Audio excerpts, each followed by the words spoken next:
Bueno, pues buenas tardes. Pues en principio, de verdad que para mí es un honor tremendo, muchas gracias, ¿verdad? Inmerecido, así como dijo el maestro aquí, hay mucha gente que sabe mucho más que al menos que yo. Y yo voy a hablar de algo de lo que he vivido, voy a hablar de mi experiencia y de mi confusión, ¿no? La verdad. ¿Por qué de mi experiencia y mi confusión? Yo soy un oaxaqueño que durante toda mi infancia y adolescencia no comí pescado. Y mi abuela me ponía, cuando hacían guías, me ponía a quitarle las hojas a los chepiles y era mi muerte. Y me ponía a quitarle las hojas a la calabaza y había uno que se llamaba, creo que, ojo de pollo, para hacer los guisos que ella hacía. Entonces, entre mis tías y mi abuelita y mi mamá, no nos dejaban salir de la cocina y no saben cómo se lo agradezco ahorita. Y me fui a Ensenada a estudiar oceanología y aprendí pues oceanología, pero no aprendí sobre pescados. Y tuve la suerte y la oportunidad de trabajar con japoneses que hay en Ensenada, uno que era mi maestro de la tesis y su hermana, y empecé a trabajar con japoneses y me cambió el mundo. Yo soy mexicano, pero tengo un respeto inmenso por la cultura japonesa, específicamente cuando tiene que ver con el pescado y luego con el arroz. Y cuando lo comparo en estas conversaciones que hemos tenido así profundas y muy interesantes con Enrique, el arroz, la diferencia entre el arroz y cómo lo aprecian en Japón y el maíz y cómo lo apreciamos aquí, pues es abismal y tenemos igual o más riqueza en el maíz que en el arroz. Y entonces ellos tienen el sushi y nosotros tenemos los tacos y las tostadas. Y un taco y una tostada puede ser igual o más complejo que un sushi. Igual o más complejo, pero no nos la creemos. Todavía el taco, a reserva o a menos de que hay compañeros de la cocina o gente en la cocina, varios que están aquí, que han buscado y han investigado para hacer del taco algo mucho más conocido, mucho más complejo que lo que se ve, pues a mí me parece sensacional. Y ahora, con respecto a mi experiencia en el pescado, les puedo decir que desde 1982 me he dedicado a este asunto de la pesca y me ha tocado ver hasta la fecha cómo ha ido variando, cómo la biodiversidad, cómo la cantidad de los pescados que ha habido, pues ha ido variando de manera increíble. Y quisiera poner algunos ejemplos. Langosta. Me acuerdo que en algún momento la langosta viva, había las cooperativas, una cooperativa normal en Ensenada que cuidan mucho su recurso y que realmente están preocupados por cuidar sus áreas. Pescaba 150 toneladas de langosta viva. El año pasado, esa misma cooperativa pescó 80 toneladas. ¿En qué tiempo pasó eso? En 6, 7 años. Erizo, en algún momento nosotros exportábamos erizo a Japón. En algún momento yo me acuerdo de ir a los campos pesqueros del Rosario y de Camalú y de Colonet, y un buzo podía sacar gónadas, podía sacar 150 kilos de gónada en una sola marea. Eso significaba, como dicen allá en el norte, o como decimos, se traía 2 picapadas de erizo en bola para sacarle la gónada. Ahorita los más afortunados sacan 20 kilos, 25 kilos, aparte que está más regulado. Antes no había casi como esta regulación del tamaño ni de la cantidad que podías traer y ha ido ajustándose porque por supuesto el gobierno y los mismos productores se dan cuenta que si no se regulan ellos, pues entre ellos y nosotros nos vamos a acabar el recurso. Los pescados, los pescadores iban a pescar rocote y las tallas de los rocotes eran me tocó ver así capturas de pescadores que traían en una marea 150, 200, 250 kilos de rocotes de 1 kilo, 2 kilos, había rocotes de 3 kilos. Y ahorita los que están muy felices traen 20 o 30 o 40 kilos y de todas las tallas. si yo lo analizara desde el punto de vista académico, el hecho de que se reduzcan las cantidades y se reduzcan las tallas significa que el recurso está sufriendo de manera increíble. Ahora, hablo de la confusión porque nosotros estamos en el negocio de la distribución. Yo me alejé de este tema de la pesca, me dediqué un rato a la educación y regresé porque mis hijos crecieron, mis hijos vivieron toda su infancia en nuestra familia alrededor de los barcos que teníamos o de las plantas de proceso o de esta fiebre de exportar a Japón o a China o a Taiwán o a Corea. Entonces, cuando ellos regresaron a México, ellos se vinieron acá, yo creo que les cayó gordo el rancho allá en Ensenada, y entonces se quisieron venir a esta gran ciudad y dijeron, papá, tenemos que vender pescado en México. Y yo les decía, no, pues a mí se me hacía difícil. Sin embargo, pudo más la sangre y las ganas de vivir como familia y de crecer como familia. Y bueno, ya tenemos unos 4 años que estamos de regreso en esta parte. Pero la confusión subsiste y persiste todos los días. Porque, ¿qué tenemos que hacer? Así como decía Enrique hace rato, nosotros vemos cómo el recurso se está acabando, ¿no? Y es como morderse las uñas y decir, oye, pero yo vivo de esto. ¿Sí? ¿Y qué podemos hacer? ¿O en dónde estamos parados nosotros? Estamos parados en este discurso ético y contradictorio de decir vendo o no vendo, compro o no compro. ¿Y qué hacemos para calmar nuestra conciencia? Pues digo, pues yo intento, pues no vendo un pescado que está fuera de veda, no vendo algo que no tiene la talla adecuada. ¿Qué dice la Semarnat o qué dicen las regulaciones? Pero hace rato comentaba con una doctora, esas regulaciones están obsoletas. Sí, tú dices, nosotros que estamos ahí, digo, oye, el erizo, pues ahí se empieza el 1 de julio. ¿Y por qué? Porque supuestamente en ese momento está adecuado para ser capturado. Pero tú lo ves y dices, no hombre, está bien flaco, no está bueno. No, pero ya hay que empezar a pescarlo, porque si no, pues se nos va corriendo el tiempo. Y al final de la temporada, cuando dices, ahorita está muy bueno, no, ya se acabó. Ya la veda dice que ya se acabó. ¿Me explico? No hay una congruencia, no hay una investigación cercana sobre los recursos, no, quizás sobre las tallas, pero no sobre las cantidades. Todos los recursos, en mi experiencia, lo que yo conozco de haber estado en estos como 30 años en este asunto de los pescados, no existe uno que yo diga, este está muy bien. No existe uno, desde mi perspectiva. Y eso es triste y es doloroso, e insisto mucho, y tenemos que comer pescado, ¿no? O queremos comer pescado, pero entonces, ¿por dónde nos vamos? El año pasado, con un discípulo de Enrique, Eric, ¿no? En el puerto de Veracruz, es bien curioso porque él fue y armó un restaurante y de repente, por la relación que tenemos con el restaurante y con ellos que nos han favorecido, me dice, oye Ezequiel, necesito pescado en Veracruz y nosotros estamos en Ensenada. Y le digo, oye, no manches, ¿cómo? Pareciera absurdo que yo que vendo pescado le diga que no le quiero vender pescado, pero le digo, estás en Veracruz.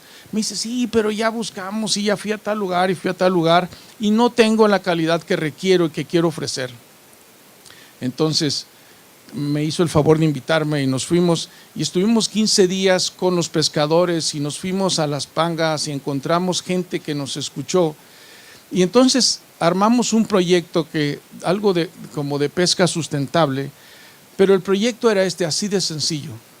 Decíamos así como, agarramos el lema como los chinos, cuando la época de Mao, una panga, una hielera, ¿no? ¿Y qué era ese asunto de una panga, una hielera? ¿Sabes qué, pescador? Tú vete, pesca con anzuelo, no queremos pescado de red en primera instancia, como estoy en el negocio, yo trato de dejar eso en segunda o en tercera instancia siempre que puedo, pero no siempre puedo, ¿no? Porque lo piden o porque lo tengo que hacer. Insisto, por eso dije al principio que voy a partir de la confusión. Entonces, el proyecto fue ir los chayotes espinudos, pues hay que comerse todo. Pero es lo mismo en el mar. Si voy a pescar, pues vamos a comernos todo. Si ya lo saqué, y bien, pensando un poco como japonés, si ya sacrifiqué la vida de este organismo, pues cuídalo, respétalo y pues cómetelo. Y cómetelo bien, y cómetelo con ganas. Pero si estás pensando, haciendo esta analogía del chayote, que solo quiero el fruto, pero no quiero la hoja y no quiero la raíz, pues estás desperdiciando mucho. Los barcos, voy a brincar un poco, los barcos camaroneros, que son los arrastreros del Golfo, por ejemplo, que me tocaba ver así, cuando me subía a estos barcos, que tiraban cantidades inmensas de pescados, de subproductos, que decía alguien también, ni siquiera sabemos qué es, pero lo estamos pescando, lo estamos matando y lo estamos tirando para sacar de toneladas de producto algunos pescados y algunos camarones solamente. Entonces el proyecto de Veracruz con Eric era, Eric, tú vas a recibir todo lo que te entreguen. Y entonces, ¿en qué se convierte el problema? Pues el problema se convierte en que los chefs ya no les vas a llevar ni el guachinango, ni les vas a llevar ni el robalo, ni solamente el pescado que quieren, sino les vas a llevar lo que salió. Y entonces se convierte en un problema técnico complicado, pero por supuesto, porque si tienes un pescado que tiene 1000 espinas, o si tienes un pescado que tiene una línea de sangre donde no quieres que la tenga, pues ¿cómo le haces para cocinarlo? Pues investigación, y ahí se me hace precioso lo que ustedes están proponiendo, porque eso nos hace mucha falta en México. Investigación en esta parte. O sea, Veracruz tendría que ser, por antonomasia, como Galicia, como el País Vasco.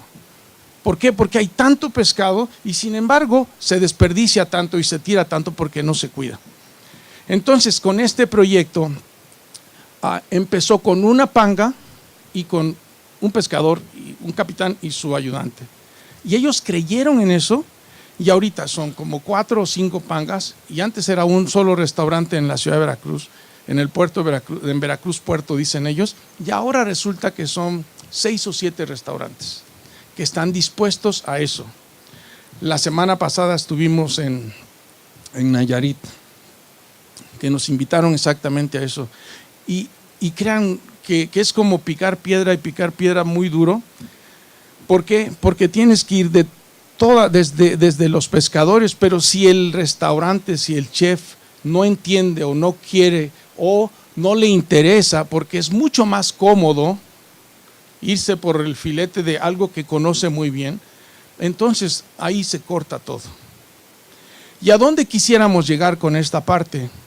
Y también lo dijeron varios de los panelistas, que esta gastronomía llegara a la gente y que esta gastronomía llegara a las cocinas de las casas, de todas las casas, que esta gastronomía llegara no solamente a las mamás, a las mujeres que han cocinado, sino a los hombres que tenemos que estar también en la cocina. ¿Sí? Que tengamos esta posibilidad de tener un recurso y decir, pues ahora no tengo el salmón y no tengo el atún y no tengo tal pescado, pero tengo este otro y de alguna manera entiendo que falta comunicación, entiendo que falta más investigación, entiendo que falta más experiencia y por eso se me hace maravilloso este ejercicio, ¿no? Yo creo que además, viniendo de España, ¿sí?, de alguna manera a mí me renueva la esperanza en esta relación que nosotros tendríamos que tener como esta rama paterna que son de nosotros, viéndola desde otra manera, ¿no? Un poco en la línea de Octavio Paz, de qué significa reencontrarse con una raíz desde otro punto de vista, ¿no? Eso me parece así como maravilloso y se los agradezco mucho, ¿no? Y regresando a esta idea, yo en esta confusión digo, bueno, ¿qué hago? ¿Sigo vendiendo pescado o no sigo vendiendo pescado? Pero si de esto vivimos y de esto quieren vivir mis hijos, a mí me parece legítimo vivir de eso. Me gusta vivir de eso. El pescado me gusta, así como a mi amigo le apasiona el maíz y veo que a él le apasionan las verduras y las frutas, que a mí también me gustan, pues a mí me apasiona el pescado y quiero seguir viviendo de eso y quisiera que mis hijos y mis nietos y los nietos de ustedes también vivieran del pescado. Entonces, ¿qué hacemos para cuidarlo?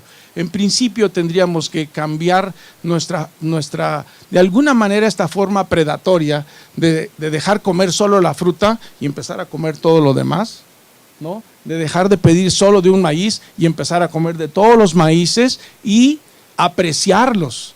Y entonces, en vez de pedir un filete de huachinango, la próxima vez que lo pidan, pues pregunten mejor, ¿por qué no hay otros filetes? ¿Por qué no? Había un pescadito que tiene un nombre además así como raro, se llama jiníguaro. Entonces, cuando las primeras veces que andábamos con los pescadores de Veracruz y metían, el pescador tiraba el anzuelo y de repente decía, chingado, perdón por la expresión, decía, pinches jiníguaros, ya se están comiendo esa. Y eran unos pescaditos ahí chiquitos y cada que salían los tiraban. Y yo le dije, oye, ¿por qué los tiran? Porque están chiquitos y nadie nos lo compra. Oye, ¿ya hay muchos? Sí, ¿quieres ver que hay muchos? Y entonces ahí llevaba una trampa. Agarró y le puso algo de carnada a su trampa, aventó la trampa al mar. En 15 minutos traíamos como unos 200 de esos animalitos que eran los que se comían la carnada. Yo le dije, ¿por qué no separas un poco? Y los probamos. Hicimos ceviche, hicimos sashimi, hicimos tiraditos y luego los hicimos fritos y es un pescado sensacional, pero nadie lo quería porque además es difícil de trabajar.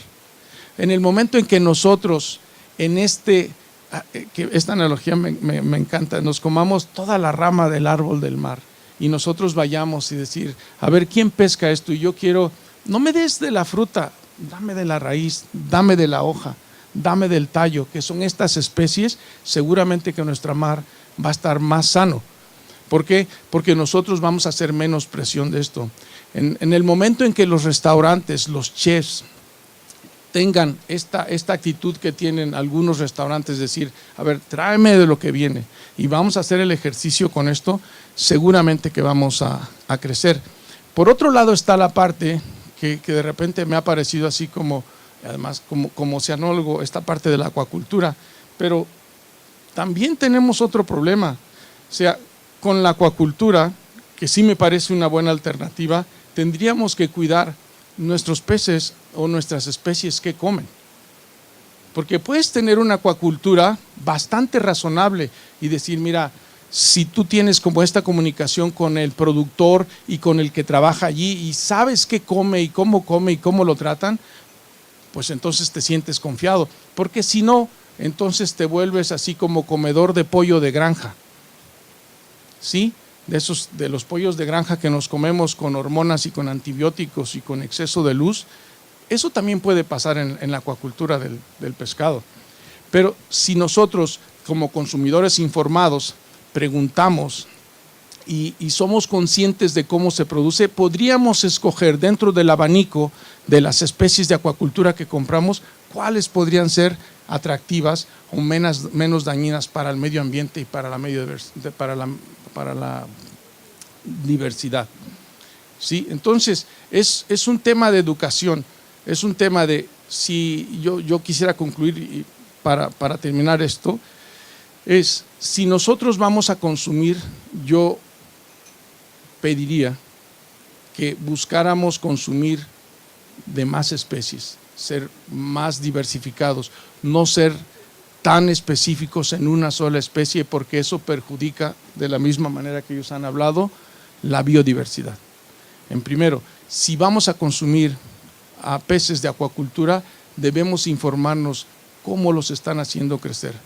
No quisiera dar nombres ni nada, pero hay cultivos que son realmente preocupantes, ¿no? Inclusive en los peces. Y hay empresas que trabajan en cultivos que están así como muy conscientes y están buscando desarrollar productos más saludables.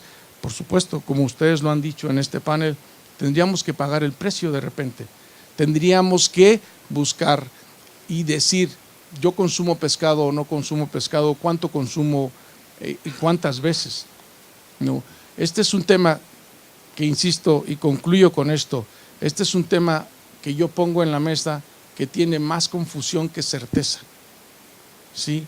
Que a mí me gustaría que quedara como una reflexión para todos de qué consumimos y cómo consumimos del mar, y que en todo caso podamos reproducir como este experimento que hicimos en Veracruz, que hemos hecho en Oaxaca, que estamos haciendo en Nayarit y que lo tenemos en Ensenada, Baja California, que lo reproduzcamos y que lo reproduzcamos con esta generosidad que tiene todo este panel y que todos podamos hacer algo, porque tenemos costa por todos lados y tenemos pescadores y tenemos especies y podríamos estar consumiendo una mayor cantidad de producto sin estar presionando tanto al mar. Muchísimas gracias por su atención.